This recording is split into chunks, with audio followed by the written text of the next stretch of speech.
آتے ہیں ان کو یا تم کو خوف دے کر کے.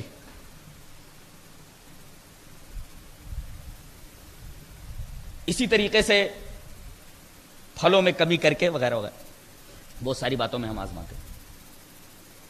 ہم یہ دیکھنا چاہتے ہیں کہ میرا یہ بندہ اپنے دعوے ایمان میں کتنا سچا ہے. مصیبت آنے کے بعد یہ جزا فضا کرتا ہے یا یہ بولتا ہے انا للہ و انا الیہ راجعون. دیکھو کتنی باریک اور کتنی نازک بات ہے. چراغ جل رہا ہے گھر میں, چراغ جل رہا ہے, روشنی کا واحد ذریعہ ہے, چراغ جل رہا ہے, اچانک بجھ گیا. اب اس پر آپ جزا فضا کریں, ارے کیا ہو گیا لائٹ کو, کیا ہو گیا موم بتی کو, جزا فضا آپ کرنے لگے. اور ایک ہے جیسے ہی وہ چراغ بجھا آپ کہیں انا للہ و انا الیہ راجعون. کتنا فرق ہو گیا دیکھو دونوں چیزوں میں. تو جب کوئی مصیبت آئے تو ایک طریقہ تو یہ آدمی جزا فضا کرنے لگے, تقدیر سے شکایت کرنے لگے, اس کی ممانعت ہے. اور جب مصیبت آئے تو ایک طریقہ یہ ہے کہ انا للہ و انا الیہ راجعون کہے. کتنا پیارا جملہ ہے یہ. در حقیقت اس جملے کے اندر دو تسلیاں ہیں. ایک تسلی عقلی ہے اور ایک تسلی طبعی ہے. عقلی تسلی کیا ہے کہ یہ میرا بیٹا جو تھا, میری بیٹی جو تھی, میرا باپ جو تھا, میری ماں جو تھی, یہ اللہ کی ملکیت تھی. یہ سب اللہ کی ملکیت تھے. جس کی ملکیت تھی لے گیا وہ, تو ہم کو جزا فضا کرنے کی کیا ضرورت ہے؟ ارے بھائی کسی نے کوئی چیز امانت ہمارے پاس رکھی تھی, اگر وہ امانت ہم سے لے لی تو چیز اس کی تھی نا, اب ہم کو چیخو پکار کرنے کی کیا ضرورت ہے؟ تو ہم نے کہا انا للہ, بے شک ہم اللہ کے ہیں, اللہ کی ملکیت ہے ہم. یہ تسلی ہو گئی دل, کس کو؟ دل کو اور عقل کو, کہ جس کی ملکیت تھی لے گیا. وہ انا الیہ راجعون دوسرے جملے میں طبیعت کو تسلی دی گئی ہے. کیا؟ ارے بھائی یہ دنیا دار المحن ہے, دار الابتلا ہے, مصیبت کا گھر ہے. اگر کسی آدمی کو جیل میں سے نکال کر کے کسی پکنک اسپاٹ پر پہنچا دیا جائے تو وہ خوش ہوگا کیا غمزدہ ہوگا؟ خوش ہوگا وہ. تو جب دنیا جیل خانہ ہے, اس جیل خانے سے مرنے کے بعد آدمی نکل گیا, اچھے اعمال کیے ہیں تو جنت پہ پہنچ گیا, خوشی کا مقام ہے. وَإِنَّا إِلَيْهِ رَاجِعُونَ, اور ہم اسی کی طرف لوٹنے والے ہیں. اس جملے میں در حقیقت انا للہ و انا الیہ راجعون میں دو جملے ہیں. پہلا جملہ انا للہ ہے, اس میں انسان کو دلی اور عقلی تسلی دی گئی ہے, اور وہ انا الیہ راجعون دوسرے سینٹنس کے اندر طبعی تسلی دی گئی ہے. پہلے جملے کے اندر ملکیت جس کی تھی وہ لے گیا, جزا فضا کرنے کی کیا ضرورت ہے. اور دوسرے جملے ارے یہ تو جیل خانہ تھا, جیل خانے سے نکل کر کسی پکنک اسپاٹ پر پہنچ گیا, خوشی کا مقام ہے. طبیعت بھی کہتی اچھا ہوا اس جیل سے نکل گیا. تو دل کو بھی تسلی اور عقل اور طبیعت کو بھی تسلی مل گئی. اچھا کوئی مر جائے یا دکان جل جائے, دکان کے اوپر کوئی مصیبت آ جائے, آدمی کہے انا للہ و انا الیہ راجعون, تو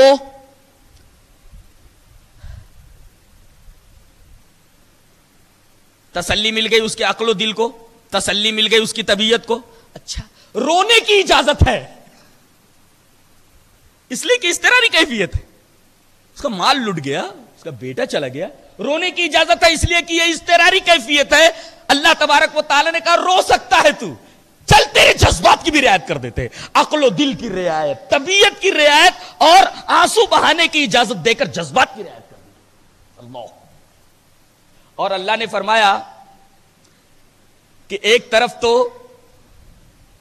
یہ جملہ جب تو کہے گا تو تیرے عقل و دل کو تسلی مل جائے گی, تیری طبیعت کو تسلی مل جائے گی, رونے کی اجازت میں نے دی ہے تو تیرے جذبات کو تسلی مل جائے گی. اور دیکھ اولئک علیہم صلوات من ربہم ورحمہ, جو لوگ صبر کر کے یہ جملہ پڑھ لیتے ہیں, یہ جملہ کہتے ہیں, ان کے لیے دنیاوی برکتیں، دینی برکتیں، ظاہری برکتیں، باطنی برکتیں یہ ہے، وَرَحْمَةٌ، اور جو چیز چلی گئی ہے اس کا نعم البدل مل جائے گا۔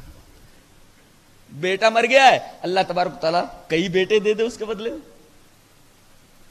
دکان ایک جل گئی ہے، دکان کا تھوڑا نقصان ہوا ہے، اِنَّا لِلَّهِ وَإِنَّا إِلَيْهِ رَاجِعُونَ پڑھ دیا، اللہ تبارک و تعالیٰ اسے 2 دکانیں دے دے۔ یہ وعدہ ہے اللہ کا، اگر تو صبر کر لے اور اِنَّا لِلَّهِ وَإِنَّا إِلَيْهِ رَاجِعُونَ پڑھ لے تو دنیاوی برکتیں، صلوات، دینی برکتیں صلوات کے اندر داخل، ظاہری برکتیں صلوات کے اندر داخل، باطنی برکتیں صلوات کے اندر داخل، وَرَحْمَةٌ، اور جو ہاتھ سے نکل گیا، جو چیز کھو گئی اس کا نعم البدل، یعنی اس سے اچھی دکان دے دیتے ہیں ہم تجھے۔ یہ اِنَّا لِلَّهِ وَإِنَّا إِلَيْهِ رَاجِعُونَ پر کیا بات ہے۔ تو جب مصیبت آئے، یہاں تک کہ چراغ بھی بجھ جائے، بتی چلی جائے، تو کیا پڑھیں گے آپ؟ اِنَّا لِلَّهِ وَإِنَّا إِلَيْهِ رَاجِعُونَ۔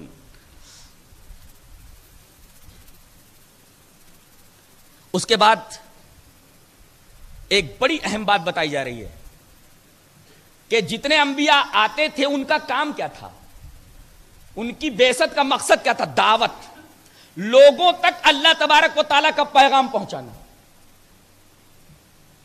اب نبی کریم صلی اللہ علیہ وسلم پر نبوت اور رسالت کا سلسلہ ختم ہو گیا، اب قیامت تک کوئی نبی آنے والا نہیں ہے، یہ دعوت لوگوں تک کون لے جائے گا؟ امت مسلمہ بحیثیت امت مسلمہ اس فرض منصبی کو ادا کرے گی قیامت تک، انفرادی طور پر بھی اور اجتماعی طور پر۔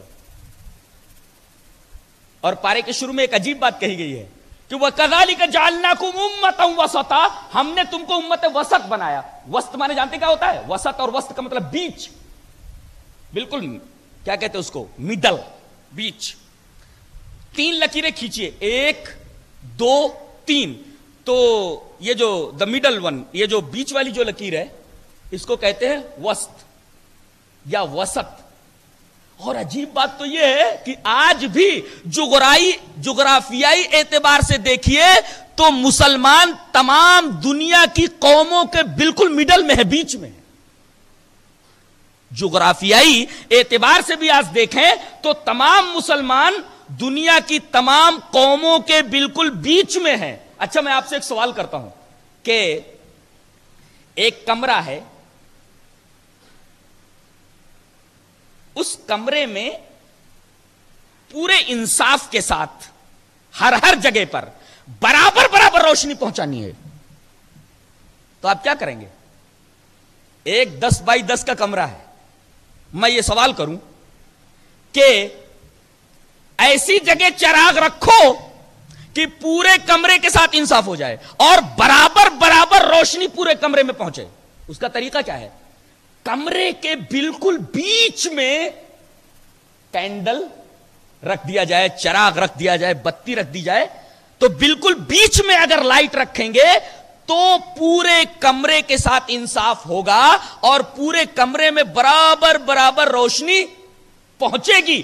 ایسے ہی جب تم کو ایسی امت بنایا گیا ہے جو بالکل بیچ میں ہے، تو اسی جگہ سے تم پوری دنیا کے اندر روشنی پھیلاؤ۔ تم کو قرآن جو نور ہے وہ دیا گیا، روشنی، تم کو حدیث جو نور ہے، تم کو ہدایت جو نور ہے، یہ دیا گیا ہے، اور تم بالکل دنیا کے بیچ میں ہو، تو اب یہیں سے روشنی برابر پوری دنیا میں پہنچاؤ۔ یہ تمہارا فرض منصبی ہے بحیثیت امت مسلمہ۔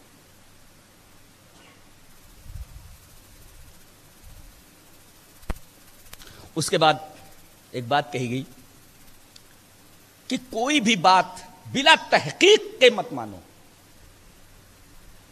جب تک بات سمجھ میں نہ آئے تب تک بات تسلیم نہ کرو۔ مولوی صاحب نے کہہ دیا صحیح ہوگا نہیں، صحیح ہے یا نہیں ہے تب مانو۔ صحیح ہوگا مولوی صاحب نے کہا ہے، صحیح ہوگا امام صاحب نے کہا ہے، نہیں۔ اس کی مثال دی گئی، مثل الذین کفروا کمثل الذی ینعق بما لا یسمع دعاء ولا نداء۔ کتنی پیاری مثالیں دیکھیے آپ۔ کہتے ہیں کہ ایک چرواہے کو دیکھیے ذرا، آتے نا بھیڑ لے کر کے اور بکریاں لے کر کے، لاکھوں روپیہ